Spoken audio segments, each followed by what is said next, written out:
Sige, solve natin to. So, ang sabi is 3 impedances Z1 is equals to 2.2 plus 2.2i ohms, Z2 is 10 plus 10i ohms, and Z3 is negative 5 ohms are connected in series. The voltage across C1 is 26.59 minus 4.659i. What is the total voltage? Ang mga ganitong cases, which is circuits, ang mahalaga dito para di ko maligaw is that drawing natin siya. Naraming ata AC source dito, impedance siya. Then, series yung mga impedance. Sabi natin impedance load na. Ginagawa siyang ganyan guys para simplify ito.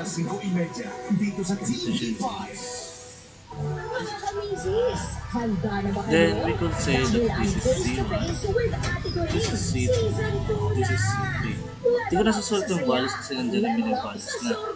Then, sabi is meron tayong voltage drop dito, which is yung voltage drop dito sa 26 ko. Sa mga ganito sitwasyon, circuit analysis, sabi in series, the total current is equals to the current each load. So, pwede natin direct dito guys. Pwede mag-direct. IT is equals to I1. Okay? Then, you all know that I is equals to V over R. So, we could say na VT is equals to ZT, total impedance. Pwede natin sabihin na ganito in AC. Then, V1 is equals to Z1. Yan. Ano to? Voltage divider, tama. So, anong hinahanap natin is total voltage. So, we can multiply ZT sa kanila. VT is equals to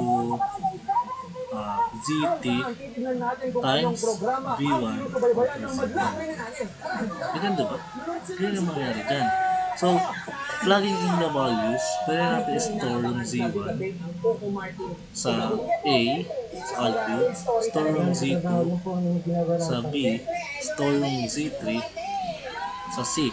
Then, store natin yung voltage drop, which is yung V1 ng Z1 sa D. Sabi natin, V1 so, calculate tayo. Mode complex, so 2.2 plus 2.2i may dito. Yan. Shift, store, A. Store natin yan. Then, next is 10 plus 10i. Yan. Store natin, shift store sa B. Z2. Then, negative 5i. Shift store natin sa C. Then, yung voltage drop na 26.69 sa D. So, meron tayong same. Same. So, meron tayong 26.59 minus 4.69i. Shift store natin sa D. Then, apply natin formula na to. Yan. VT is equals to ZT. Ano yung ZT natin? Summation. Pwede natin sabihin na A plus B plus C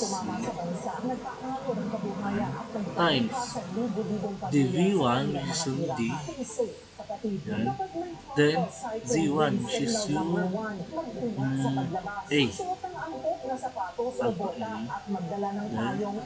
Yan. So the answer will be letter D. Okay. So, yan. Sana naintindihan.